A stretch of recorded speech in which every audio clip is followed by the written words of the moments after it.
Wolfpack, what's going on? It's your boy, the Wolf of Roto Street, RotoStreetJournal.com. We breed and feed you fantasy wolves. Thrilled to welcome on now for the third time, Mr. Graham Barfield of Fantasy Points. You can find him at Graham Barfield. Here, Graham is the director of analytics, the co-host of the amazing Two Bars podcast with Scott Barrett.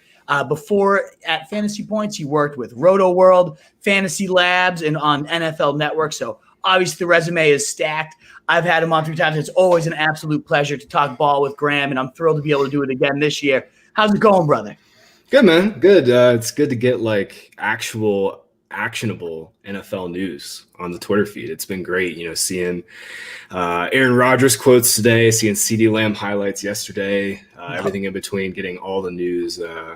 Now we've been missing, man. It's always weird because like June and July, everybody tries to make news out of like every single beat writer report or predictions article from beat writer that's not really news. So it's good to actually have like real live tangible things to talk about and adjust from. So yeah, it's a fun time of year. This is always like one of my favorite times of the year of the NFL schedule for sure. Absolutely. And especially this year, like the training camp buzz is finally in the air. The smell's there. Yeah. And we missed it last year. So to me, it's just like that much sweeter now that it's finally back. Like, I don't know if you're feeling the same way, but that's definitely it. It's definitely it, man. Because like last year, not only did we not have like a normal training camp, we didn't have a preseason. Right. I think not having a preseason like really, I don't know, just changed the complexion of what an offseason is. And I know people bitch about preseason games, but I love preseason. Like, there's a lot to learn from those games if you know what you're looking for. Absolutely right. And preseason DFS for us, absolute degenerates. Like it's the funnest time of the year. It's the best. You can blow a couple $100 and not feel terrible about rostering some 4th string running back in the Vikings. It's awesome. Exactly. Yeah. So many interesting storylines, all that good stuff. It's the best. I'm just so happy we're back. Like you're saying, actionable, real football a year after missing buzz season. It's so good to have it back. And we're pumped today to talk about some best ball. It's one of the more relevant strategies right now that everybody's doing, the underdog best ball manias, all that good stuff. We're going to be looking at Graham's 2021 tiers and rankings, discussing some of his overarching strategy, approaches to different positions, all that good stuff, your favorite targets, some guys you might be avoiding, and all that. Before we get there, anybody out there, if you're willing to give us a quick thumbs up, Facebook, YouTube, Periscope, wherever you're tuned in on YouTube, Twitter, wherever it might be, it would be so appreciated if you consider giving us a thumbs up, a share, to help us get out to more people. It would be great. But I would be remiss if I invited on the godfather, the developer of Yards Created. One of my favorite starts, my stats of all time, I always cite it when people ask me, what do you like to use to scout rookies, especially running backs? There's no better metric, in my opinion. I love the blend of film, analytics, everything you do that goes into it. So I can't have you on here and not pick your brain just a little bit, Graham, on Yards Created. Do you have like 1 or 2 guys from this 2021 class that really stood out to you? Yeah, I've been saying this since like January that this class was awful and it's just like very top heavy. And the NFL kind of told us that, there's 4 backs that went, day 1 and day 2. And that's not very common. There's usually like on average, I went back and looked at this. There's usually like 6 at minimum and then like 10 at max. It was just a light class, from the top to the bottom. There's like fewer running backs drafted this year than the previous 8 years of drafts. So yeah, off the top, just not a good class. But I think the big 3 are one of them is gonna pop in a big way this year, maybe 2. I guess we can start with Javonte Williams because he led this class in yards created per attempt. Trey Sermon was second. Javonte Williams also led this class in missed tackles forced per attempt. He's just a fantastic back, man. And I think he went to a perfect situation. A lot of people have been skeptical of him because of Melvin Gordon and what kind of role Melvin Gordon will command. And it's true. I mean, Gordon's probably going to play on passing downs, but Williams is already a more talented runner than Javonte Williams. Broncos have a fantastic offensive line. And like when you get a combination of a great back who can force missed tackles and create on his own, combined with an above average offensive line, usually the results are fantastic. So I think everything's kind of set up for Javonte Williams to do really well. And the problem now is the market's like all over it. He's like 5th, 6th round pick in best ball right now. Absolutely. Yeah, I love the pick. Sure, Pat Shermer, they can talk committee all they want, but he's a historic bell cow breeder. I know your man Scott Barrett over there always talks about weighted opportunity, and he's always been a big Pat Shermer truther for how he always, whether it was Steven Jackson, Dalvin, whoever's been in his path, he's always, even, Trent Richardson had monster workloads. And if this guy is as good as yards created suggest, as, all the metrics from Pro Football Focus, I think he broke their record for broken tackles. I'm with you. I think this guy by midseason, and you mentioned Trey Sermon, number 2. I mean, could there be a better fit for that zone blocking team for Kyle Shanahan? Absolutely love that fit right there. Yeah, man. I went back and actually when I was writing up the yards created breakdown for the site, I was just doing some research on Sermon because he transferred, right? He transferred from Oklahoma to Ohio State. And when he was transferring from Oklahoma to Ohio State, he was watching Shanahan's Niners for his outside zone. I shit you not. He was watching and analyzing their outside zone scheme because there's a lot of parallels between what Ohio State and Ryan Day does and what Sermon, was going into from Oklahoma. So yeah, I mean, he has very deep familiarity already with this outside zone scheme that Shanahan's going to run. And, the Niners I think they kind of felt like last year with all their backs dying and they had to make some sort of investment. Mostert was not healthy all year. He had an ankle and a knee injury. They had to do something. And I think Sermon right now, I still think Mostert is probably going to start the year as the 1A, but I would not be surprised at all if Sermon ends up being not necessarily a bell cow. I don't think that's in his range of outcomes, but, certainly a solid low-end RB2 flex play by, midseason. Absolutely. Yeah. And Kyle Shanahan told him, when they gave that draft phone call, we had to go get you. We saw teams coming up and we were nervous. So to put that draft capital in to trade up and go get this guy, the highest draft capital they've put into a running back in a long time, I'm all about it. I think it's going to be a beastly fit. As you said, it might take a little while to get there. But when you look at their playoff schedule, isn't it something like Houston and the Bengals and the Titans and the Falcons all in a 4-week span? It's gorgeous. It's really soft. It's really soft. The Niners have a pretty soft schedule in general this year. So they got pretty lucky after a brutal year last year with all their injuries.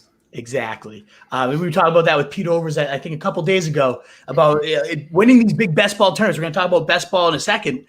You got to kind of look ahead at those playoff schedules if you really want to take down these large field ones where weeks 15, 16, 17 really matter. So a guy like Sermon, Lance, all that, those 49ers could make massive gains because of it. So keep your eyes peeled on Javonte Williams, Trey Sermon, the 2 leaders of this class in yards created. I could go all day with yards created, a whole other show potentially with you.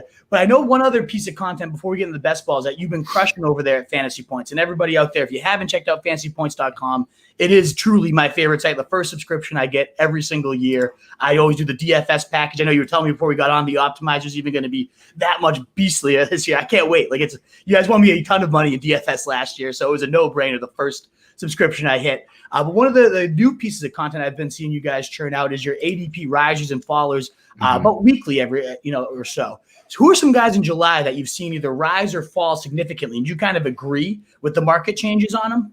Yeah, so the first one I guess we can touch on is Pitts. Back before Julio got traded, the hype on him was already crazy. He was already going the 6th, 7th round in a lot of NFFC leagues and the 5th round on Underdog, the Underdog tournament.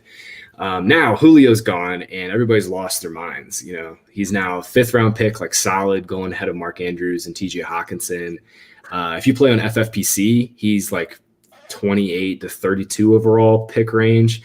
That's a round and a half ahead of Mark Andrews and TJ Hawkinson. And then Underdog, he's a solid 4th round pick. You're taking him ahead of Robert Woods, Adam Thielen. I've been saying this all off season, but all 3 of these things can be true. He can be the best tight end prospect of all time. He can be the tight end 1 in Dynasty, but he can also be overvalued in season long leagues. And that's kind of where I'm at is the pathway for him to really smash his ADP now is he's got to score, not only have, the best rookie tight end season ever, he's got to do it by a mile. And the guideline for that is if you're drafting him as the tight end 4 after, Kelsey, Waddle, or not Waddle, but Waller and Kittle, he's got to average 13 and a half, 14 fantasy points per game. And no rookie tight end has ever done that in the modern era. Mike Ditka got close. He was at like 13.6, and that was back in the 60s. Yeah. So like modern players, as they're in the rookie seasons, it's usually like topping out. Like Jordan Reed was like 12.5 fantasy points per game. Jeremy Shockey was at like 12. Gronkowski was at like 10.5. You know, Pitts can get there, but the pathway for him to really destroy and pay off that ADP. You know, when I'm drafting in the 4th or 5th round, I'm looking for guys that can just absolutely obliterate their ADP. I'm looking for straight upside, and I just don't know how much upside Pitts really has left in that cost. Yeah, I totally get that, especially as you mentioned how the rookie trends, it just for tight ends doesn't typically smash. If anyone's going to beat it, it would be Kyle Pitts, especially with Arthur Smith, who has used his tight ends so well, former tight ends coach. Now with the Falcons, he's used John O. Smith. Like Delaney Walker had massive tight end 6, routinely. So he could still be used well, still could be used great. And even in that, at the 4th round, if you're passing Robert Woods, as you mentioned, like the opportunity cost is just too high for me. I'm with you. I'm much more likely to get. I've been getting Hawkinson like round 6. Yeah, give me that. 150 target upside. Like who else do they have to throw to there in Detroit? So I'll go for that. I think a similar ceiling, not nearly the athlete. I get that, but already pretty established with a huge target load coming in, a 2-round price discount. I'm with you there. I think that's a little bit much for me as a huge riser. For sure. Well, why don't we dive in then to the best ball? And I know most of our listeners and anybody tuning right now probably, if they're live, know what best ball is. But just to quickly summarize again, kind of what is best ball? How does it work? And maybe what are some of your favorite places to play?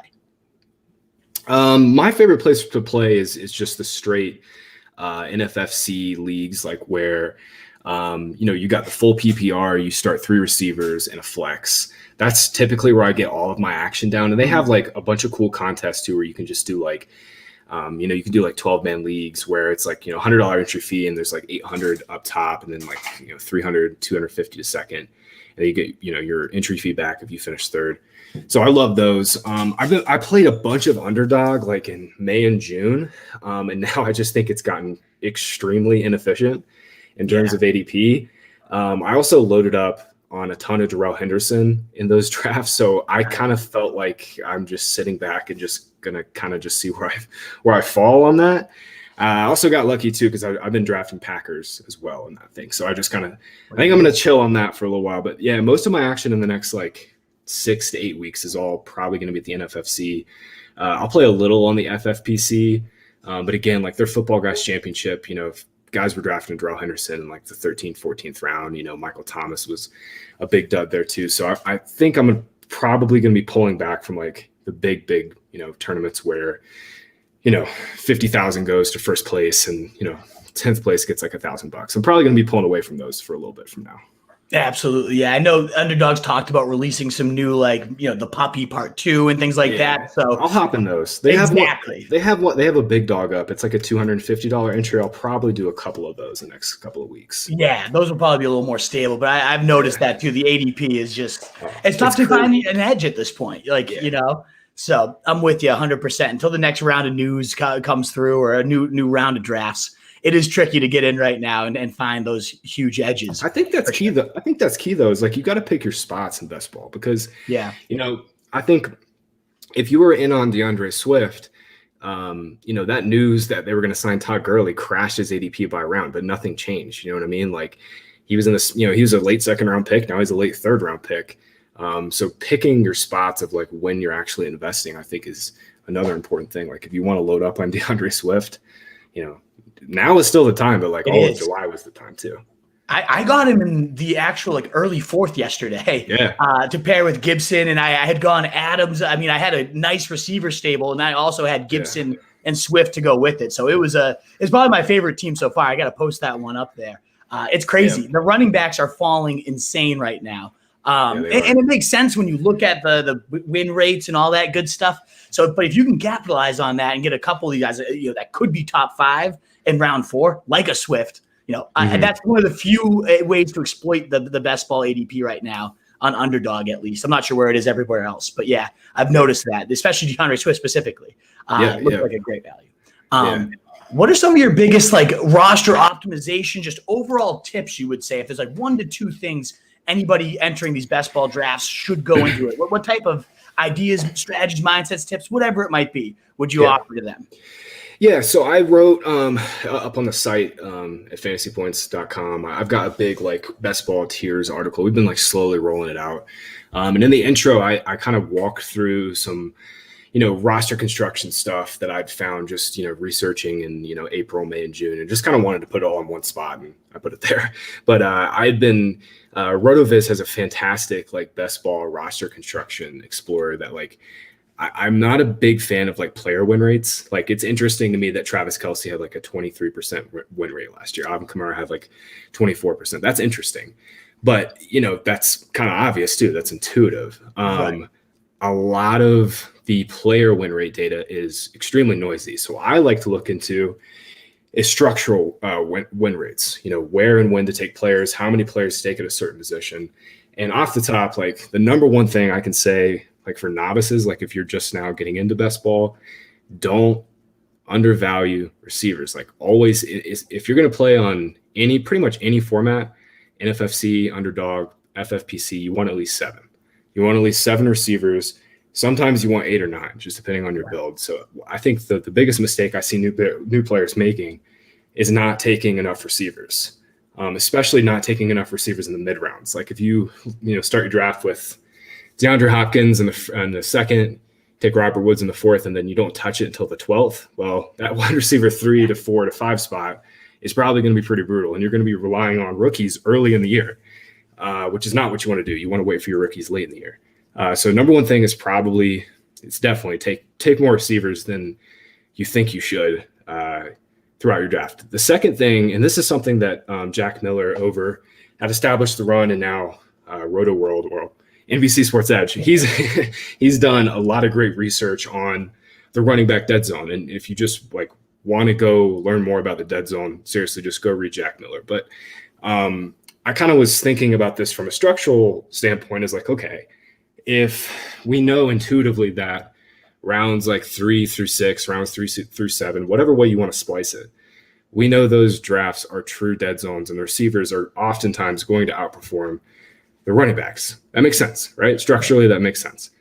What happens if you just take that to the hilt and you just say, okay, I'm going to draft one stud running back in the first or second round, and then I wait. I'm going to wait as long as I possibly can to get my second, third, fourth, fifth running backs. What happens? And I looked into this. Again, RotoViz has a fantastic explorer up on their site for this. So I labeled it as like this was the debate on fantasy Twitter, what to call it, like hero RB or modified zero RB. I don't really care, but right. In my article I said it was hero RB. So it's one stud running back rounds 1 through 2, and then you wait until round 6 or later. That generated over the last 5 years. That generated a 10.8% win rate, which is really high. That's like 2.5 and about 2.6% higher than what you would do if you took 2 early running backs. Yeah. So then I took it a step further. I said, okay, there's hero running back. What if we do like a superhero running back? You take one stud running back in the first 2 rounds, and then you wait till round 9 or later to take your second or third running back. And that generated a massive 12.6% win rate. That's like 4.5% higher than taking 2 early backs in the first 3 rounds. That's 2.5% higher than going 0 running back. It's definitely one strategy that's changed my view on how to like structurally attack these best ball teams is take one running back and then basically just wait, because there's that curve of value is so much better in the 6th and 7th rounds as opposed to the 4th and 5th rounds for running backs. So yeah, I think that's like one of the biggest things that I learned, like just pulling the data and just kind of keeping an open mind about like how to build teams. I think that was probably the biggest takeaway that I had. Yeah, you're the third or fourth super bright mind that's come on this show and just continue to emphasize it's not. And I'm a bell cow, like, especially in redraft everything. I always go running back. Like I'm a huge bell cow breeder. Yeah. But ultimately, like the data does not support that, especially in these large field, huge tournaments. And so I've started to really force myself to try to abate this. At best, I might do 2 early running backs and then just straight receivers until round like 15. But yeah, it's tricky to, especially in redraft where it's so much more focused on getting those bell cows. And I know your guy Barrett's going to have that bell cow article coming out. it is tricky, but you sometimes have to just force yourself to get these receivers. And I'm excited to see how my results are if I fare a little bit better this year with that. Yeah, that's the key too, is like, people ask me, is how close of a game is season long in managed leagues to best ball? And I always tell them it's not close. Like there's a lot of differences. Like I would almost never, depending on, it just totally depends on, the setup, but I would almost never go with like a superhero running back strategy in season long. Right. I would almost never do that because you can easily make up for your mistakes on the waiver wire. In best ball, obviously you can.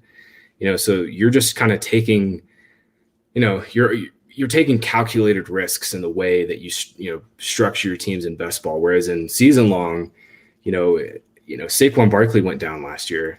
That killed pretty much every team in best ball. But you could have overcome that in season long if you got Mike Davis on the waiver wire. You picked up,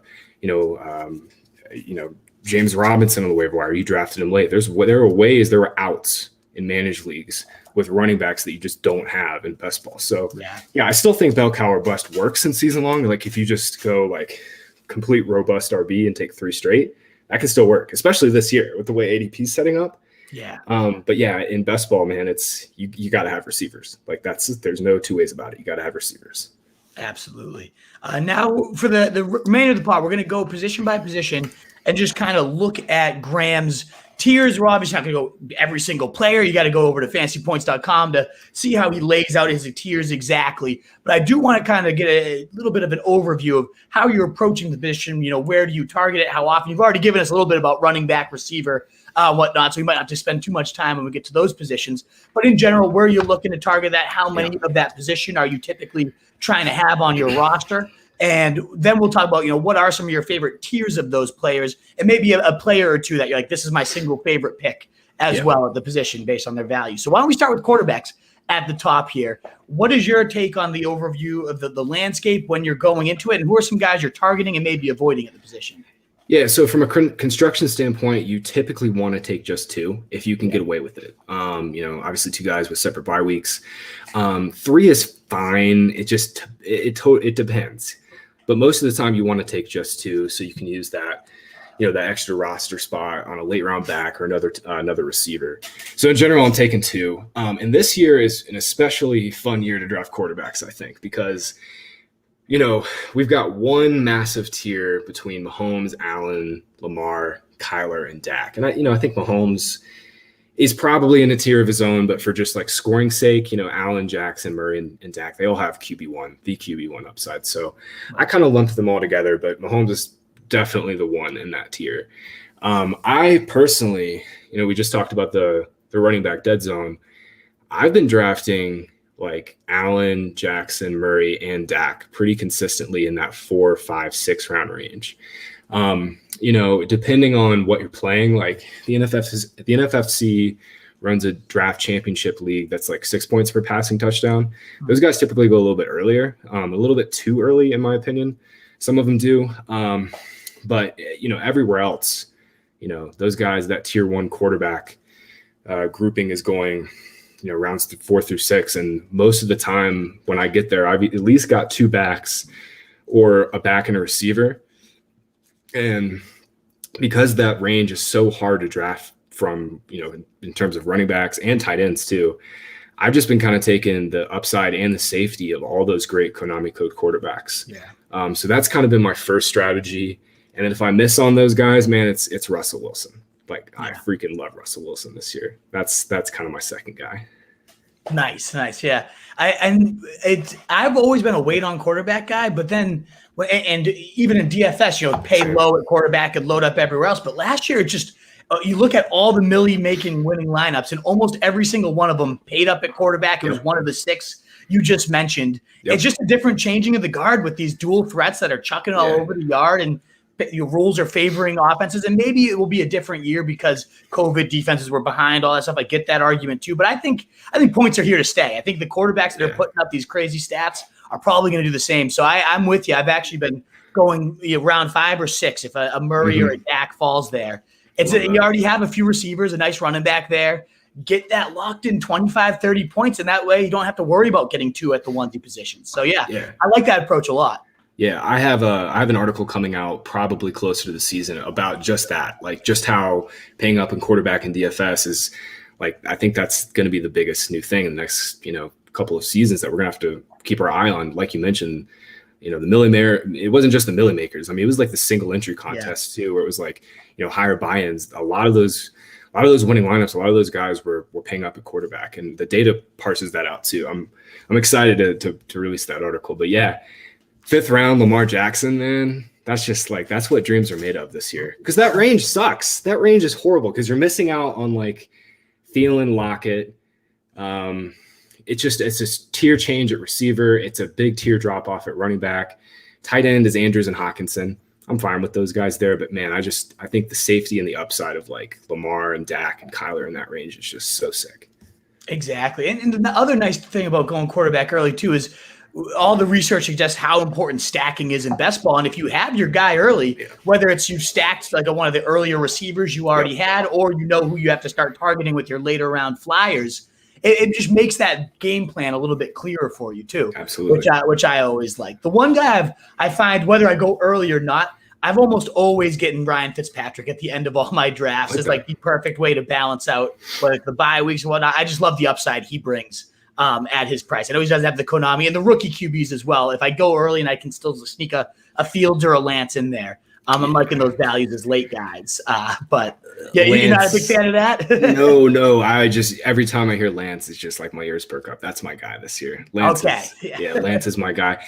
I like Fitz too. But if I'm having to choose between, Fields or Lance, I'm just going to go with the guy who runs. And that's kind of what I've been thinking. That's what I've been thinking. Yeah. Fitzpatrick goes like 4 or 5 rounds after those guys. So, sure. But yeah, no, if I can get one of those two, especially as we mentioned that schedule for the Niners, I wouldn't be shocked at all if there's a lot of Niners and stacks with Niners in that championship winning lineup for sure. We'll move on over to running backs then. And you already kind of hinted at it. You've been going big into the hero or really the superhero running back. You take one early and you kind of load up on receivers after that. Is there guys that one, like you're really hoping to get early? Obviously Christian McCaffrey, like we get that. But is there other guys if you're waiting the second round or so? Like who are a couple of your biggest hero running backs you're most exposed to? And then who are some guys you're rounding out your roster with if you're taking that approach? Yeah, so I drafted a bunch of Aaron Jones in the second round. Buying that dip, man. I won't say I never thought that Rodgers wasn't coming back, but it's just like what was most likely to happen was Rodgers coming back, and then you just get a massive discount on, a player that's been 80% of Alvin Kamara. So, Aaron Jones is still my guy. I don't think people are going to adjust too much. I think Adams will probably be the guy they adjust more to. Jones has always been a little undervalued, I think. He was a mid-second round pick last year. I think he'll probably end up in like the late second or early second this year when the Rodgers news finally settles. But yeah, Aaron Jones has been one of my guys. I wanted to be way more on an Eckler, but man, the hype is just nutty on him. I mean, he's going 7, 8, 9 overall now. A lot of the times when I'm in that pick range, I'm going with Kelsey, Adams, or Hill. So Eckler, I kind of thought he would be a second round pick, which has been unfortunate. Then from there, if I go receiver, I have a lot of teams where I've gone like Adams, Ridley, or Hill, Ridley. I love J.K. Dobbins in the third. I think he's probably the safest of that group just because of the way the Ravens have designed their offense. I mean, if he's Mark Ingram from 2019 and we get 240 carries, 1,200 yards, and 12 touchdowns, he's probably not going to absolutely smash at ADP, but he's definitely safer than Swift or Carson in that range. So I do like Dobbins. And then late, it's been tough because I love Darrell Henderson.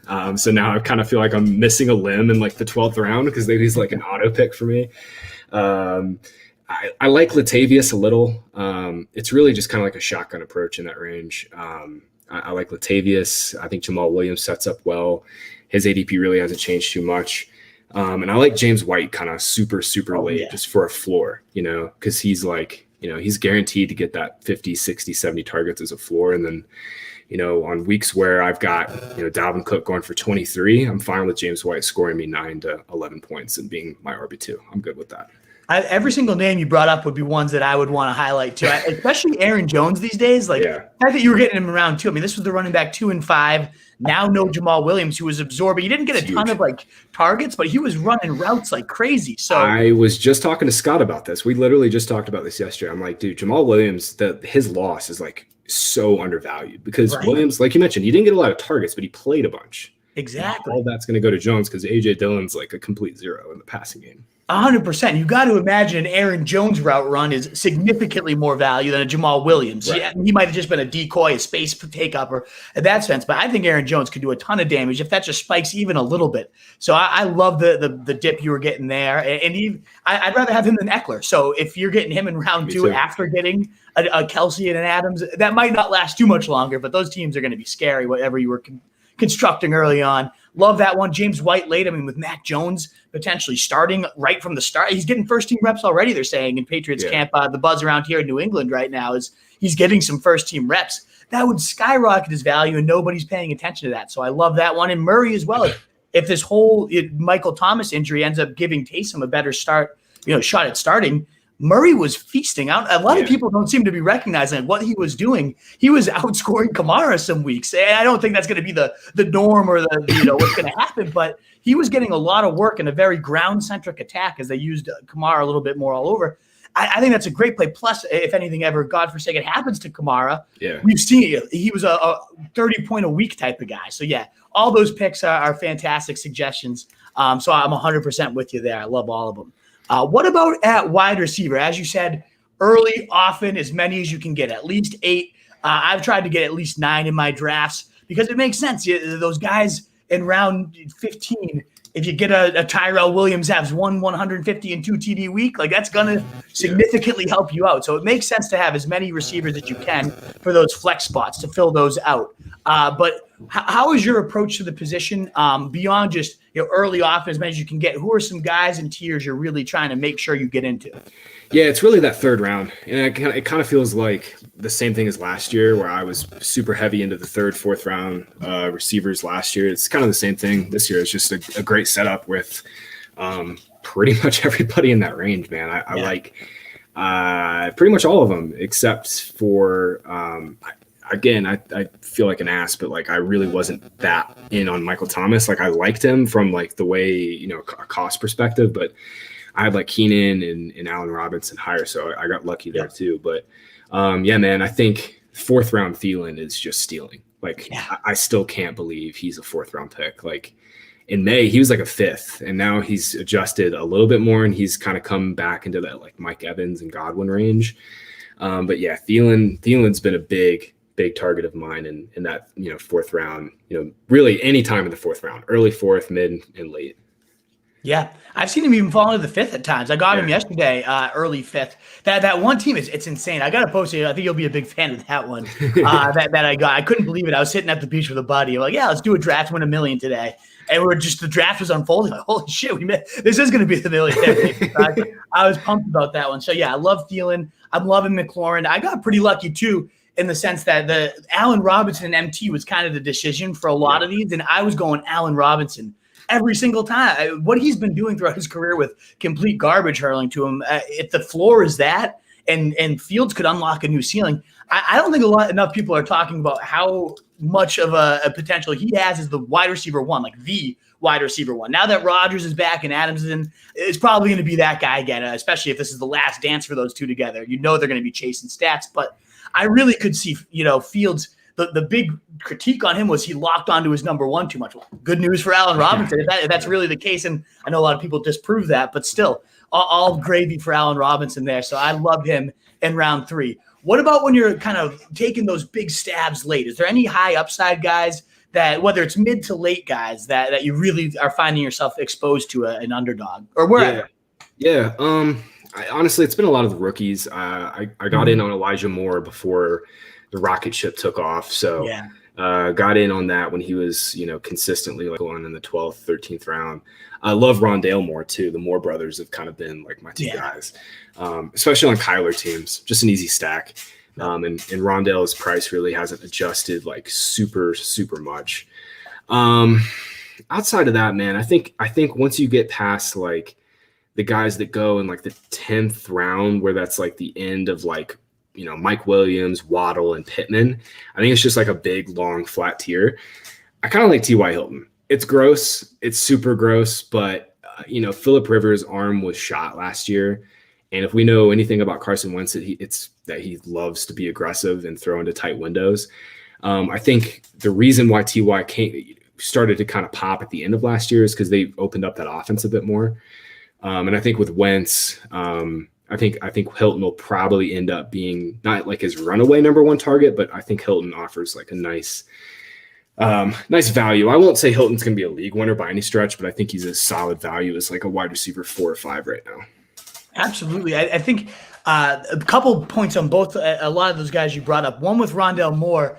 I talked about this with Pete on Monday. In terms of looking at the playoff schedule, like obviously stacking is important, but also game stacking down the stretch. The Cowboys get the Cardinals in like that last championship week. And again, you have to make the championship to actually have that matter. But if you do, let's say you get Zeke early, like you want a Kyler and Rondale stack. And even if you don't get Kyler, like try to get that guy late, because that game could just go berserk. Just, DFS, how important game stacking was. Right. Do that with your best ball potentially too. But also 100%. So you're targeting those game stacks late. And then, who's the last person you just brought up? I wanted to make sure to touch on him. T.Y. Hilton. Yeah. So the Colts have a ridiculously easy schedule for those last 4 weeks as well. And one of those things with the Colts is they're nobody wants them. They're all so cheap other than Jonathan Taylor, but they're projected for, I believe, the 4th highest like weekly implied total by Vegas. So I don't necessarily love them on paper either, but you got it. Vegas knows what they're talking about. They consistently get it right. Yep. So that's got to be factored in. And so who am I going after? Well, why not the receiver who, for more often than not, is 1K, going deep, blowing up more often, and now has that deep arm. Hopefully, Frank Reich, whether or not he can unlock Wentz again remains to be seen. But the last time they were together, he was on pace for the MVP season. So yeah. I love that. I like that as like if you get T.Y., maybe you get Wentz a few rounds later, like a late cheap stack. Regardless of what you've already done. I think that's a fantastic strategy for the position. It sounds gross. I'm with you. It's like, it's not sexy. You're not going to be like tapping yourself on the back after you draft T.Y. Hilton in the 12th round, but he'll give you a couple nice usable weeks. Absolutely. I'm 100% with you there. What about a tight end? Are you going for the Kelce's and Wallers early, or is that too much of an opportunity cost for you? How are you kind of approaching the tight end position, and who are some guys you often are landing? Yeah, Kelce, I'm good with, man. I think 6th, 7th, 8th overall. I think that's fine for him. You can come back and still get Aaron Jones. You can come back and do like kind of some sort of pass catcher heavy build and go true 0 RB with it. There's just a lot of pathways that you have with Kelce, and I kind of view Kelce as like a McCaffrey type player. That like he's giving you such a massive positional advantage that like, okay, yeah, you're paying the iron cost for it for sure, but at the same time, like those points add up, and that differential at that position adds up.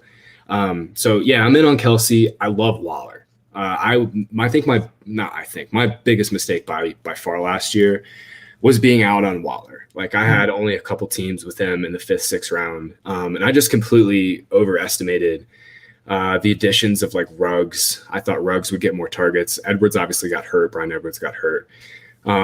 They needed Nelson Aguilar badly, but at the end of the day, like Waller, man, we have 2 years now where he's been like clear cut 28% target share. I see no reason for that to change. Nope. And I'm kind of treating Waller in that like late second, like I was treating Kelce as a late second last year. I loved Kelce in the late second. That kind of actually made up for my terrible call on Waller. But yeah, Waller I'm in on. Kittle's one of those guys where I'm like, I'm not going to go out of my way to like overdraft him like I would Waller. I've gone as high as like 15, 16 with Waller. I would not do that with Kittle just because, quarterback changes coming, run heavy offense. Ayuk and Samuel are awesome. But Kittle in like the mid-third is pretty sick. I've got quite a few teams with Kittle in the mid-third. So I'm good with him as like a value pick there just to kind of, not have to worry about tight end too much. And then from there, like I'm sprinkling in Andrews. I like Hawkinson a little. It's just I think the lines are going to stink. Like, what's Hawkinson's touchdown upside? Like, that's really my only problem with Hawk. It's like, he could catch 80 balls this year and only score 5 touchdowns, which is fine to pay off that ADP. But I love Tyler Higbee. I have not been a Higbee guy at all. Like, I've have him on no dynasty teams. Actually, I have him on one. I just traded for him a couple weeks ago. I've just not been a Higbee guy. I thought he's always been overvalued because of Gerald Everett and his role. And now Everett's gone, and people haven't adjusted. Higbee was an 8th round pick last year. And I think he should be going in the 8th round now with no Gerald Everett. Rams don't really have an entrenched number 3. They really don't have a pass catching running back either. Jarrell Henderson's never been a fantastic pass catcher.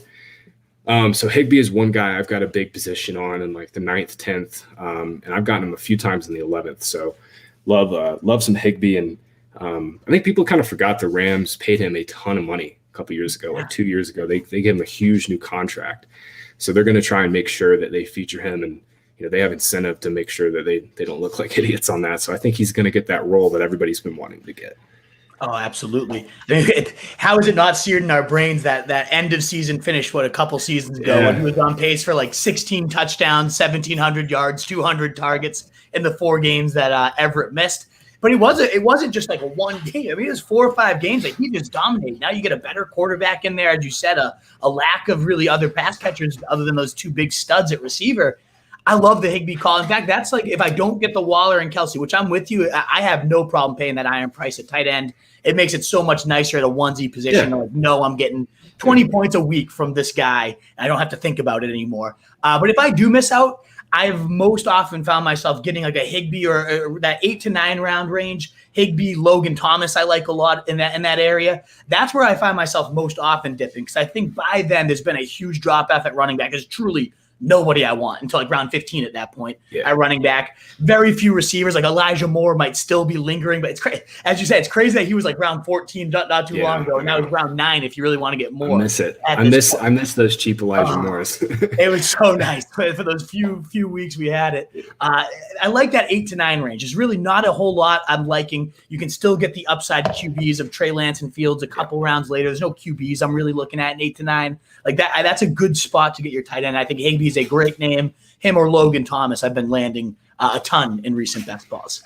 Awesome stuff, Graham. Well, I love to wrap up with everybody with the No Huddle Offense. I don't know if you remember that from last year, where we do a rapid fire of 20 burning questions where you just kind of think the first name to come to your mind. You down to rip through that with me? Yeah, man, this is my favorite part. Let's do it. Awesome. Let's go. In order, the first 3 picks in every 2021 draft should be? CMC and Cook. I go back and forth on Kamara and Henry, but I think with the Thomas news, it's Kamara now. Travis Kelce should go no later than pick number. Let's see. McCaffrey, Cook, Henry, Kamara, Zeke. I love him in that like 6-7 range. So I'll say no later than 7. The next Mahomes, Lamar Jackson, Josh Allen, that late round league winning QB. Who's that going to be? Oh man, Trey Lance, easy. Yeah, love Trey Lance this year. Love it. Who's the veteran who gained the most offseason value this offseason? Veteran who gained. Come back to me on that one if you can. Only think absolutely. We'll return. What about who lost? Do you have anybody off the top of the mind for who might have lost a lot of value? Yeah, come back to me on that one too. Let me think about that some more. Yeah, we've gotten a lot of Melvin Gordon. James Robinson's not really a veteran, but kind of like a veteran. So those have been some popular ones for that one. Yeah. Who do you think the rookie 101 should be? That totally depends. Like if you're completely dead at receivers, Jamar Chase. Like if you have like no blue chip assets, Jamar Chase. But if you're like, damn, I just got really unlucky. I lost Barkley last year. I lost McCaffrey last year. I think Harris is probably like the quicker, return on value. Yep. In a super flex too, would you still say that, or are you going to QB? Yeah, no, Lawrence for sure. Lawrence, my top 3 in super flex is quarterbacks. Lawrence, Lance, and Fields. I was going to ask if you might have had Lance above Lawrence, given how high you are for this year. But yeah, I'm not crazy though. That's the thing. I love Lance, but I'm not nuts. Love it. Who do you think is going to be the biggest flop of this class? Biggest rookie flop? I could see it being Michael Carter. And it's not that he's a flop. I mean, he was a day 3 pick, but just based on where he's going, that could turn into a committee real quick. Jets could stink real quick again. I could see that. Who's the current NFL player that you just hate the most? Oh, man, I don't hate anybody. I hate ADPs. I hate bad value. Man, the guy I hate the most. I won't say that burned you really bad ever. I won't say I hate him, but Odell Beckham just annoys me. Like he's like the last player in the NFL I'd want to get a beer with. So probably Beckham. That's a good way to frame it. Yeah. Who do you think is a free agent that's going to crush in their new home this year?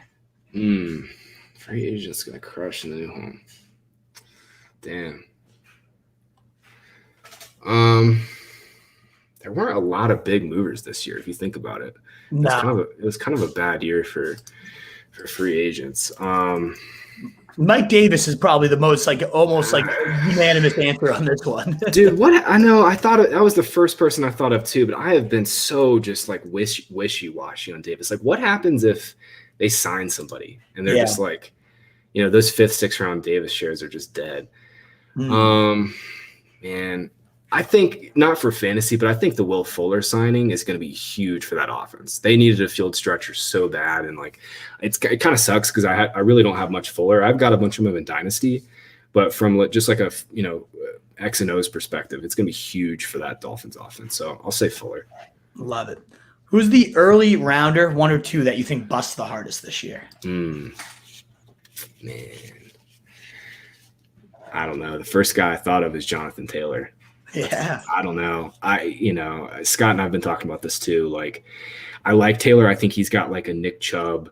He's on that Nick Chubb, Derrick Henry spectrum. But if the Colts completely flop, Taylor is a game script dependent back probably.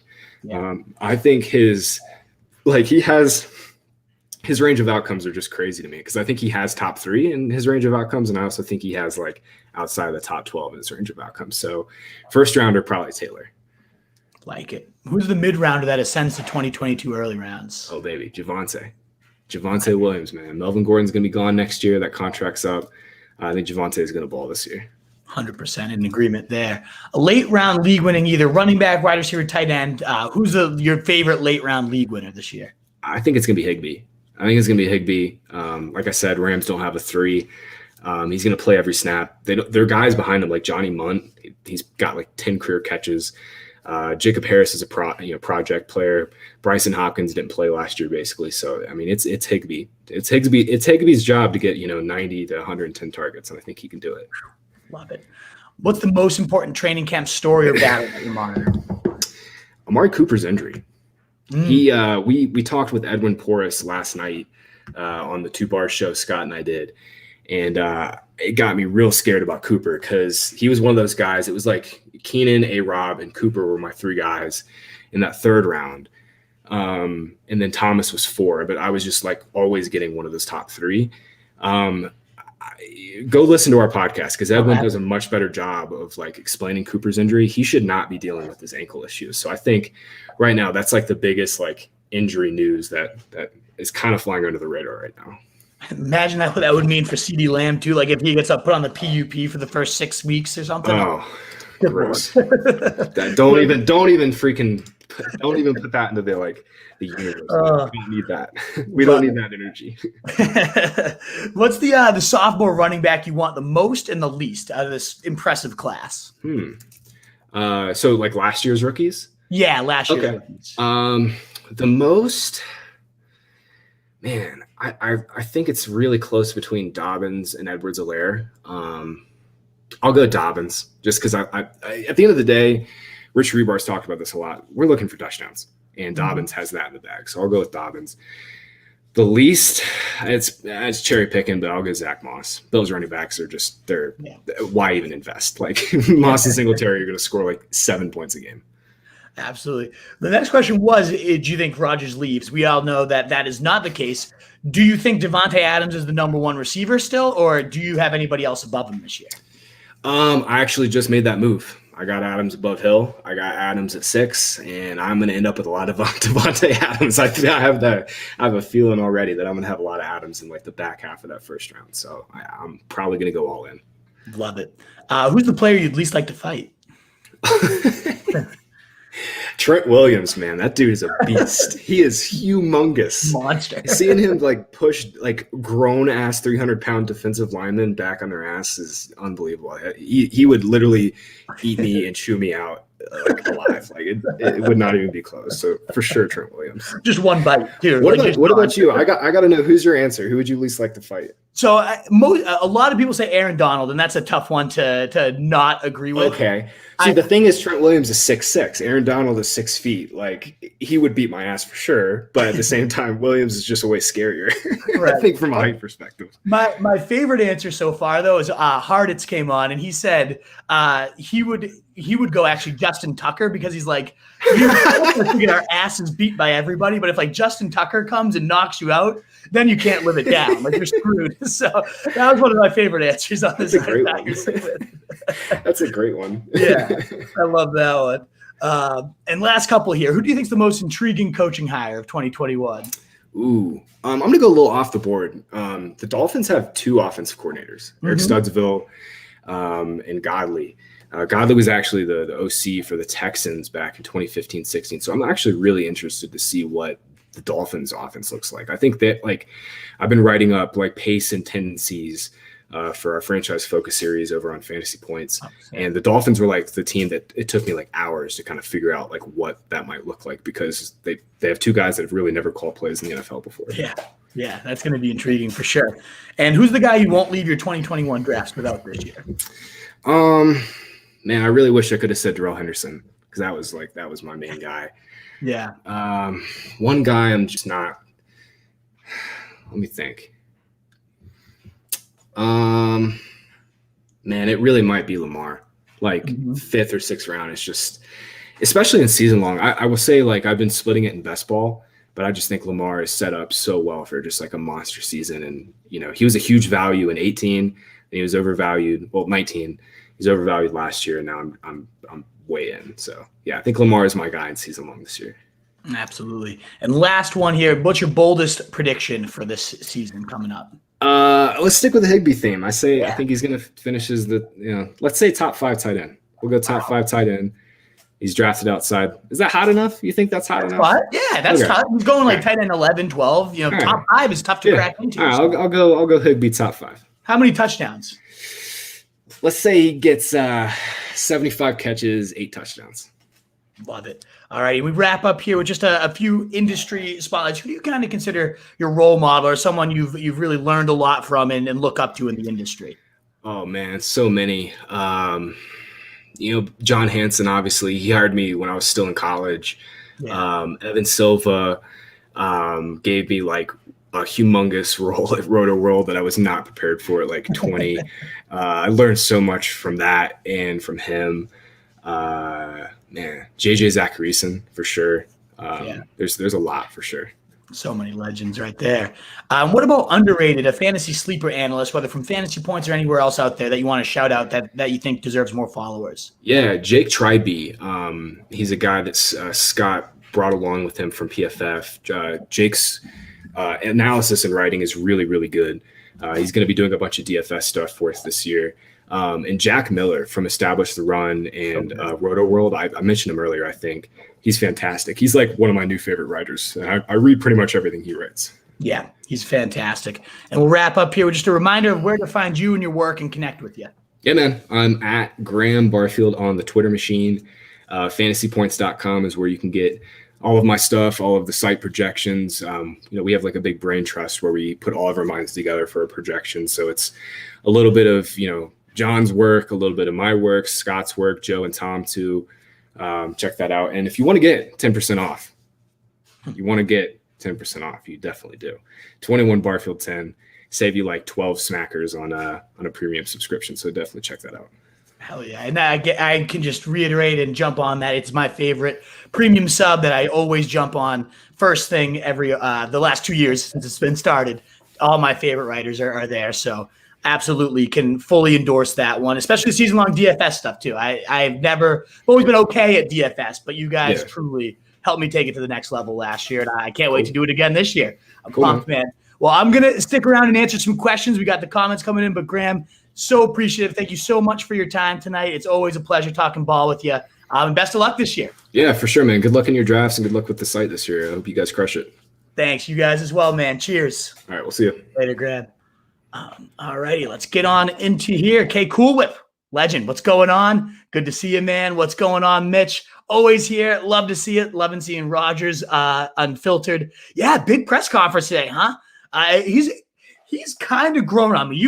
Mitch, you've been following us a while, so I was a staunch I hate Rodgers, never want anything to do with him. These last couple of years, he's grown on me. I hated his work on Jeopardy, so I still can't say I officially love the guy. But yeah, I mean, he's turned a corner for me that I don't necessarily hate him anymore, at least. What's going on, fella tunes? The pack is in. All these guys, love to see it. Brian Martinez, Michael Carter over Javonte Williams. Intriguing take, my man. That is a scorcher, and I like it. Melvin Gordon's just going to get the touches if he's healthy. Carter has 2 first-round picks, and Becton and Bear. I love that side of the line. I'll give it to you. I'm with what I think Graham would answer here too. I think Williams is just the better talent there. And ultimately, yes, Gordon might be getting the touches early on if he's healthy, and it's going to be a split backfield. But to me, if I'm looking at the end of the season, that second half of where it really gets down to the business, who's going to be on those most rosters of championship teams? To me, it's Williams. I think he's the type of guy that could truly vault a team to the next level. I think Carter is really good. I think he's a great fit for his zone blocking scheme behind the line, as you just pointed out, has gotten significantly better these last couple of years. I'm very excited to see what he does. And in round 9, love it. But if it's, push comes to shove, I like having both these guys. I would obviously, in my opinion, go Javonte just because I believe in the talent and think he down the stretch is going to be a complete monster. I think Michael Carter might be a nice, useful RB2 potentially all year if he keeps that job. But you never know, too. They're both from the Shanahan system, and you know how that's been a nightmare. It's either a gold mine with the Shanahan system. You either get like a 2K Arian Foster, Steve Slayton for years. Like, it's a beautiful gem, or it's a committee that you just can never track down each week.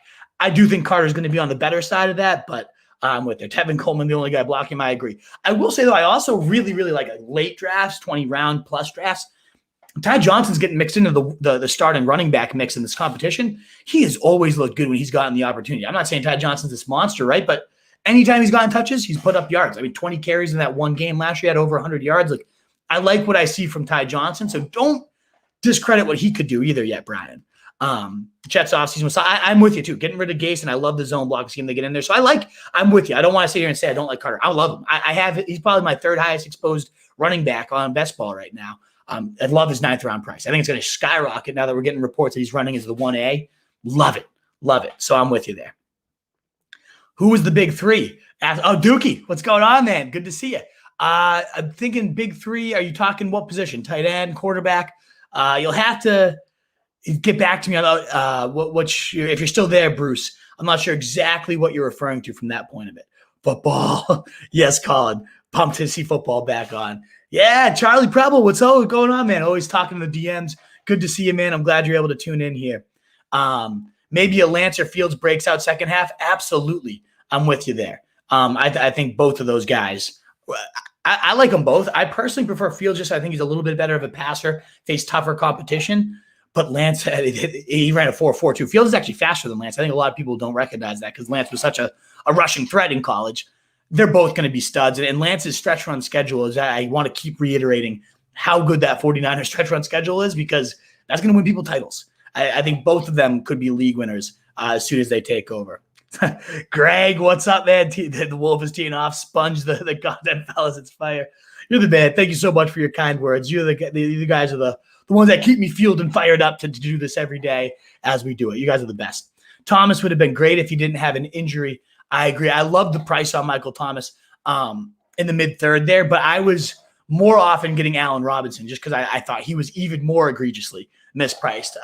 And I love the upside he has with Fields. So I was going more so him. But if you're still there, Bruce, let me know what you meant by the big 3. I want to make sure I get your question there too. Thoughts on Mixon, asks Brandon Haas. How polarizing can you be, right? Like, everything is in his corner to blow up this year. Bernard's gone. When Bernard has been out, he's averaged, I think it's like 50. His snap share goes from like 50, 60% to like 75%.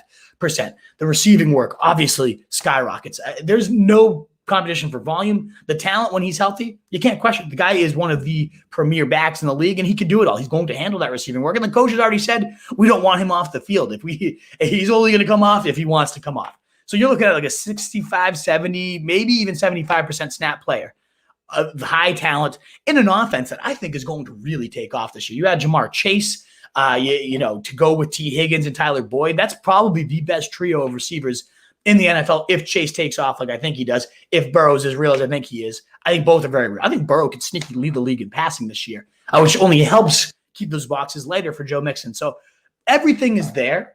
There's no reason to not really like him besides like the line is a little concerning and the injury risk and just like the FU factor every year. He's had a pretty good setup for multiple years. And he just like at the end of the year, he's like 12th in points per game, 10th in points per game.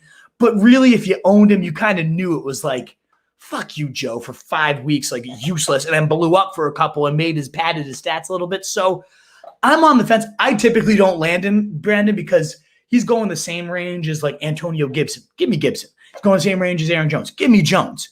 There's guys I'm always going to take above Mixon at his same price point. So I'm not going to end up with him. That could bite me in the ass because he has as good of a narrative as anybody to finish top 5. Just at his price, there's guys I like more, so I don't end up with him. But let me know what your thoughts are if you're into that. Thank you, Bruce. I'm so pumped to tune in, Dookie. Great to see you, man. I know we talk a lot on Twitter, so to have you for a live show is awesome. Outlook for Trey Sermon, Mark H. I think we talked about him a bit on the show, but just to kind of reiterate, I love him. Glove-like fit for the zone blocking scheme. He was number 2 in Graham's yards created, an awesome predictive metric. My favorite for rookie running back. So that was great to include in there. I didn't know he was that high up. I forgot that. I always look at his stuff. I forgot he was that high up in his outlook. Mostert probably going to be the starter. It might take a few weeks for Sermon to take over, but we know the Mostert deal at this point. He's a sports car. Fast, sexy. It's going to be nice for he had the 2 fastest tight runs this year by ball carriers, and they both came in weeks 1 and 2. So Mostert is huge upside, but we know how that goes. He's going to be dinged. He's going to get nicked up. And I think if and when that happens, Sermon, once unleashed, isn't going to go back. The cage door opens, he's staying out there, and he's going to be crushing it, Mark. So I absolutely love Sermon, especially with that easy schedule for the 49ers down the stretch.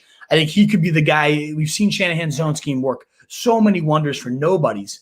For him to go and trade up for this guy really suggests how highly they think of him, and for good reason. Did you hear? I don't know if you were here, Mark H., for the beginning, where Graham talked about Sermon actually watched film of Shanahan's scheme when he transferred to Ohio State because of how similar the concepts were. I mean, he is very versed in what's going to be happening on this team, and an easy schedule. Trey Lance, mobile QB, opening those cutback lanes even more. I love Sermon. I love both guys. I honestly, Mostert going around 8 right now. Like, I'll take them both, to be honest. Maybe not in best ball because that's not a best practice, but at a redraft, give me the whole backfield. I love his own blocking scheme. But to me, one or the other, it's got to be Sermon. It's not even close. I think he's going to eat down the stretch, Mark H. Keeper, Aaron Jones in the 4th or Lamar Jackson in the 7th. Ooh, spicy. I'm partial to bell cows unless this is a super flex. If it is a super flex, then that would be a different case. But ultimately, I lean the running back there. A bell cow, a monster. Aaron Jones, running back 2 and 5 the last 2 years in round 4. Sign me up all day. I think Lamar Jackson in the 7th is also a great value, but he'll probably fall to 5 or 6. You're not gaining quite as much steam at a less valuable position. You can get a guy like Herbert there, something of that nature. So give me Aaron Jones there at those prices. What is Jake's Twitter handle? I don't know. I meant to ask him when he was raving about him, Bruce. I want to know as well. So I'll DM him and I can send it your way as well. I'm sure Scott, if you follow Scott Barrett and Graham Barfield, they probably retweeted his stuff recently. I don't know if you're a subscriber to Fantasy Points. Again, I couldn't emphasize how great they are. One of my highest recommended. If you're going to pay for a service, I think they're one of the best out there. Maybe the best, as I was saying. So I'll figure that out for you, Bruce. You're in my DMs. We're talking all the time. So remind me, and I'll make sure to send that to you. What's your thoughts on Julio Tunes? I'm not landing him often. It's not obviously nobody dislikes the player. If you you said, make me a receiver, Julio Jones is what you come up with, right? Like he is the absolute man. Still, I think he's going to have it for however long he lasts. I do get annoyed by the little dicks, the dinks and the dings, and every year there's a hamstring flare up where he's not playing at 100%. Like it's probably going to happen this year as he continues to get older and older. Love the efficiency of that offense, but it is a run-centric scheme. So where he's going, like, give me the Rams receivers, right? Give me Godwin, Evans in that range. That's where I find myself more often landing tunes. But if you're into Julio, I mean, I love Tannehill, so stacking those guys up in best ball. I know you stacked him up in our dynasty league over there. Love that move. Even if he's not long for a dynasty league, I think he's definitely got a top 15 season. It's Julio Jones. It's Julio Jones. How can you not love him? I just like guys that go in his range a little bit more than him, especially the Rams guys, if I'm going to shout out any specific guys. Sleep on that Carter take, says Evan. I don't know exactly what you mean. Like, you don't want me to talk about him because you want to keep him to yourself, or you don't think I'm high enough on him. Let me know what you mean, Evan. Because I do really like him, and I think he's going to blow up. I love the zone blocking scheme. He's ran zone since high school, he was saying. Like, this is his scheme. And he's already running with the ones. Like, there's nothing to not like, and the fact he's going round 9, all the better. He's the running back. I am landing in that round 9 range. If I'm not going, I talked about how I like Higbee, I like Logan Thomas. If I'm going running back there and Michael Carter's there, like, he's the reason I don't get those tight ends often. Got pick 8 in my redraft. If Kelsey makes it to 8, oh yeah. Tunes, there was a point where I had Kelsey number 1 on my big board. Like, I've since remembered how good workhorses are and regained my affinity for the position and bumped the workhorses up. But 8, I have Kelsey at 5. Oh yeah. I think at 8, 100%. Because you'll get a Gibson, one of those guys. I'm with you there. Like, I absolutely love Kelsey. At that range, you were getting the single biggest edge in fantasy, and you can still get yourself a bell cow. So yeah, if he falls to you at 8, don't even think twice. The only other guy I have, the Tunes, we're gonna be in a similar spot. So I know we're talking about getting some beers at other activities go in the summer. I have the 7th overall pick. So me and you got to get together, do some drafts, kind of game plan, because I love picking your brain too. You're a smart fantasy mind. So let's get drafting together. The only guy I'm also considering there at 7-8 range, I'm hoping it's Kelsey myself. I also love Devontae Adams though now. This narrative with Rodgers and whatnot, I think just what he did last year shouldn't be repeatable, and I think it will be, which is nuts. Mohammed, what's up, man? Great. You've been tuning into a bunch of these. It's so appreciated for you guys that come to the broadcast. I try to post them early so you guys know. Today I was a little bit behind schedule. I had a few buddies returning home from different things. So my apologies if you came late because I didn't give you the schedule ahead of time. But I love seeing you to all these and your comments on all the YouTube videos. It's so appreciated, all you guys. And on that note, anybody catching the reap stream or out there wants to hit that thumbs up button to help us get out to more people, share it out to people. It is so appreciated. So thank you there. But would you rather have it there ADP Woods or DJ Moore? Oh, it's Woods for me. It's not even close. I am granted a lot lower on DJ Moore than most people out there. I actually have him below Brandon Ayuk in round 5. So that tells you all you need to know about my thoughts on Moore. It's not because I don't like the player. And I don't mean this as a hedge for everybody. He's so explosive. He's great after the catch. He's a good deep threat. He can do it all. But why didn't they use him more last year? Like, why is Robbie Anderson out-targeting him? Why isn't he the slot receiver when he's so good after the catch that Darnold would pepper? If that happens, if we find out that he's moving to the slot and he's going to get peppered more, I might have to rechange my stance because Darnold loves his slot. But they have not really moved him around, not been very creative with him. Like Curtis Samuel saw more work. Give me Woods, who's been rock steady the last few years, ever since, Sean McVay got there. Now you give him the best quarterback he's probably ever played with. I was shocked in my projections. I got to release these. I don't know what I'm doing with them. I did my projections, and I never really released them. I was stunned at how high the Rams receivers came out. Both of them finished in my top 12 in projections. Woods was like wide receiver 7. So I'm all in on Woods, and I'm pretty low on Moore, very high on Woods, pretty low on Moore. So that one's a no-brainer to me. But I love Woods, Mohammed. I absolutely love him. How high would you draft MT knowing his injury? I got to have like a full, 4 receivers or so I feel really good about, plus a few running backs, and ideally a tight end. So we're looking like at the 100-ish, 150 range. It's hard to feel out, right? Like, I don't know how long he's going to miss. Right now it's at least September, they're thinking. That's a whole month. And I'm all for like stash a guy and let him just come in and mid-season just give you a huge boost, right? I'm all about it. It's nothing better. But you also have to be in a good position to compete. And I've made a few times too many mistakes of like, this guy's getting undervalued. We know what he's going to do down the stretch, and it's all about winning in the playoffs. But you got to get to the dance. In the last couple of years, I've gotten greedy in a few leagues where I load up on these week 6. Really, this guy's going to come in and destroy it, right? Like, and it's hasn't panned out. So I'm not landing him very often in these recent drafts. In fact, I haven't taken him since the injury news.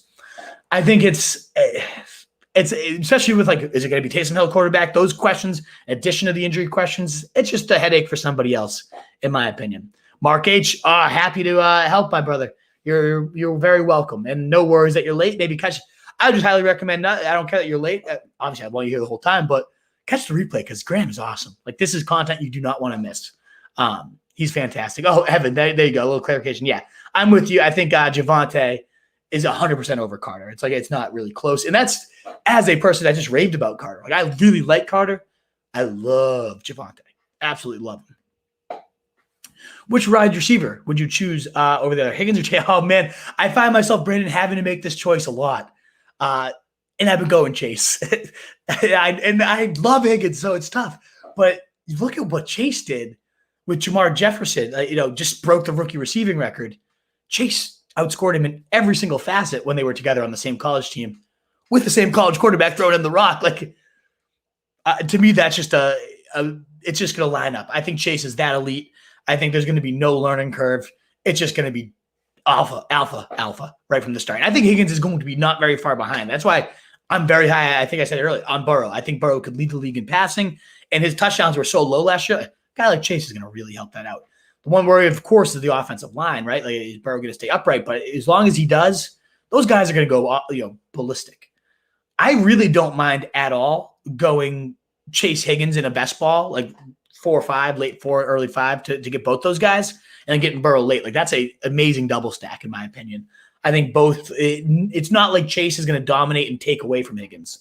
I think Chase is going to dominate, and Higgins is going to be really good too. And if Higgins outscored him, like, Higgins is the safer play. We've seen it. We know he's good, and all the reports are he's more explosive right now.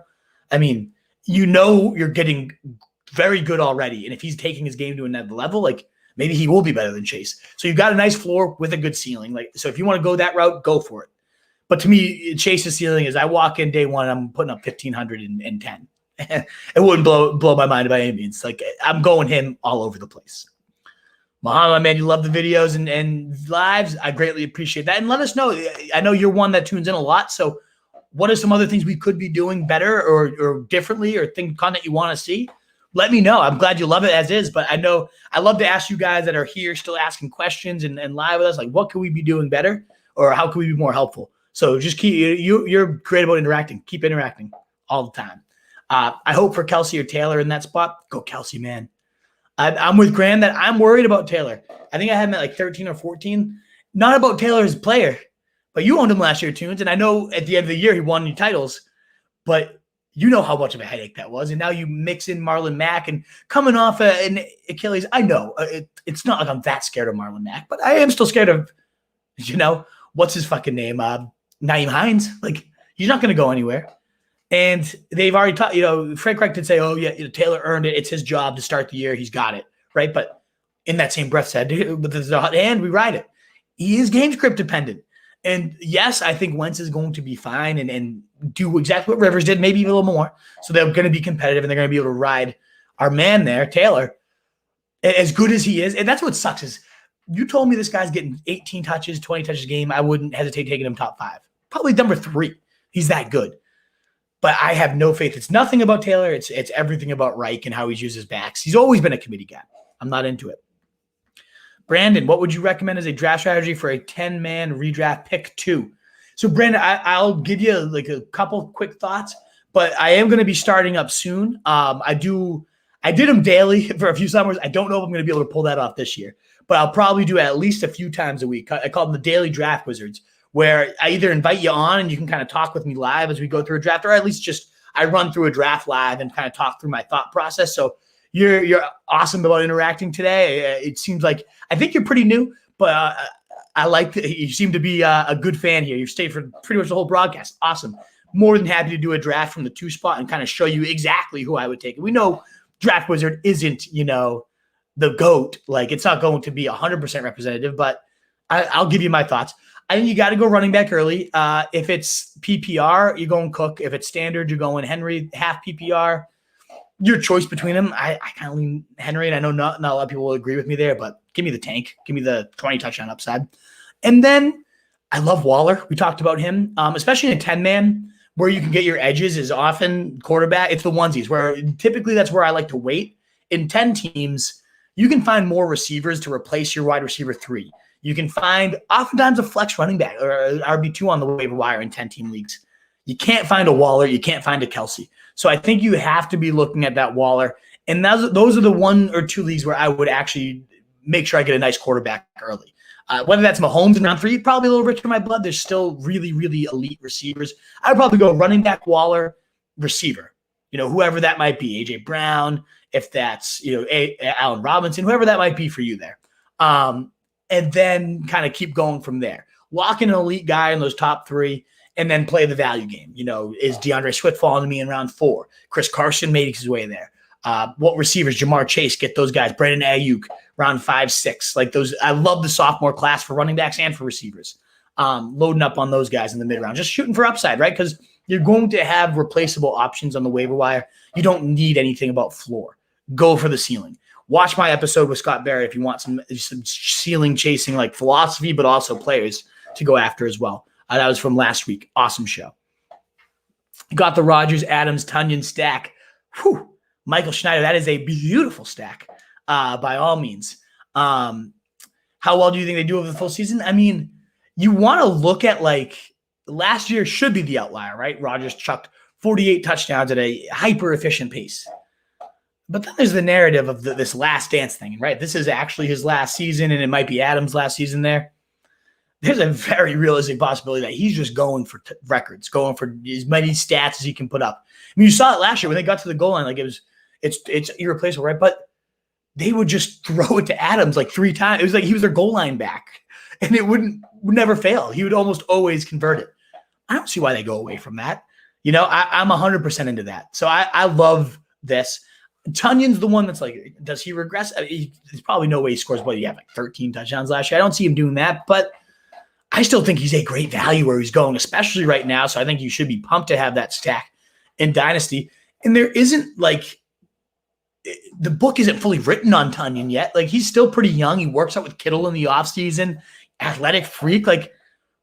Could he get better? Maybe. Could he be a true number 2? Maybe. There's upside there. It's still people are obsessed with saying Tunyon has to regress. Well, yeah, he probably won't score as many touchdowns, but he could take his receiving game to another level that people aren't talking about. So that's a narrative I really kind of want to explore or dive into. I might write about recently. I think Tunyon has a bit of unexplored upside. So I like that stack. I mean, how could you not like that stack? You had it last year. I'm sure it did good things for you. I think you're getting it should regress. I think because of that last dance narrative, it might not, Michael. I think you're in a good spot. Mitch, awesome show. Thanks so much for being here. You're an awesome fan. Always a pleasure having you, my dude. My league undervalues QBs, even in Superflex. So that's nice because in Superflex, you usually don't get, Russ, Herbert, Stafford, Wilson. Insane. How are you on a rebuild with these guys? How long should I make these fools starve? So who should I look to move off? I wouldn't be opposed to moving any of those guys. I mean, obviously the most valuable in my mind for a dynasty is Herbert. I think he's just going to be a stud. Russ is not far off there.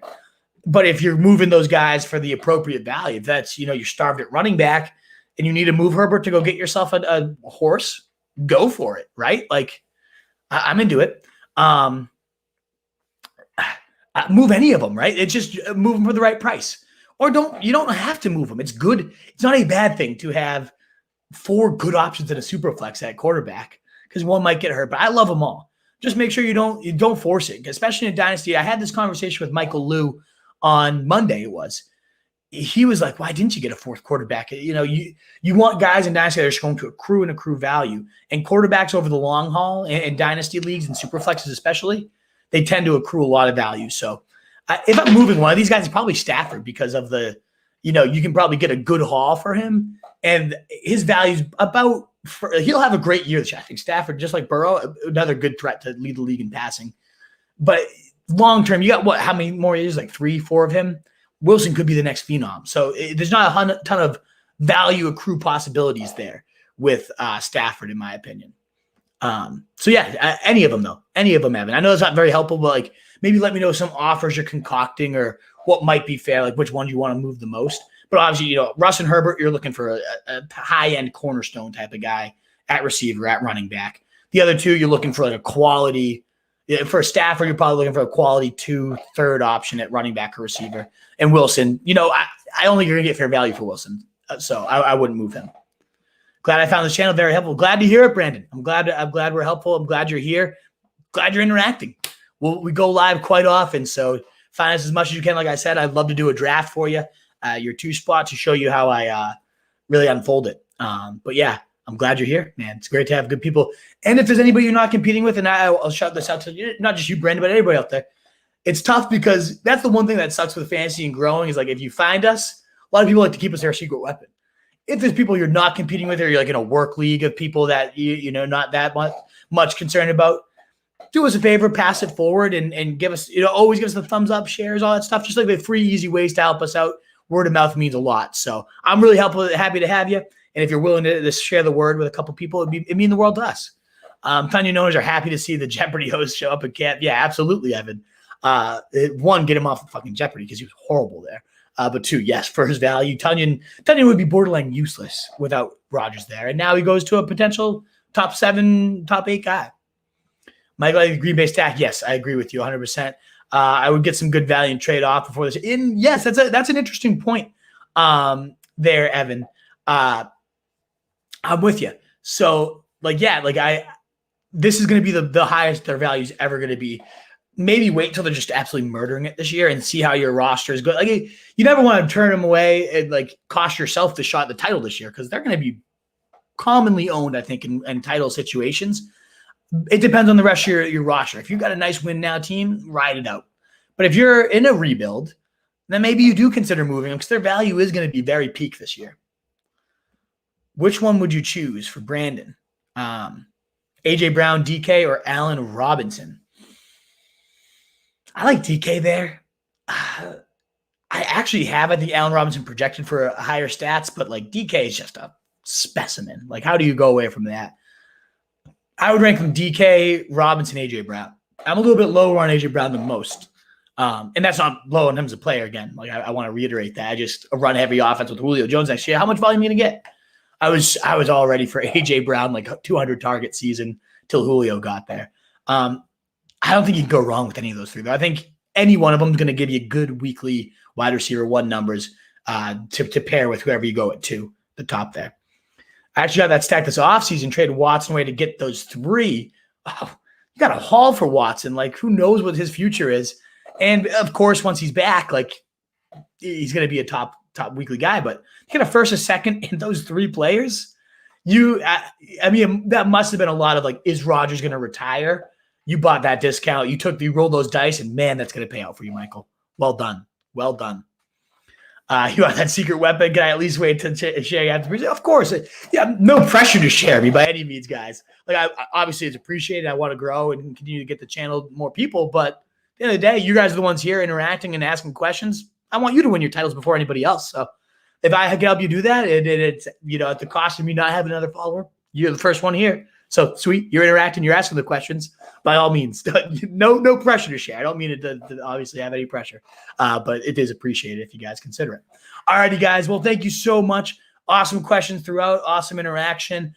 We got some great shows lined up next week. We're starting to line up some beat writers as well to get inside training camps for you guys. We're going to call it On the Fantasy Beat. So we got some exciting stuff lined up. And as I was saying with Graham before the show, maybe some profiles, we got some development projects in the works too. So we're still in our baby stages. I'm pumped that you guys are here this early on.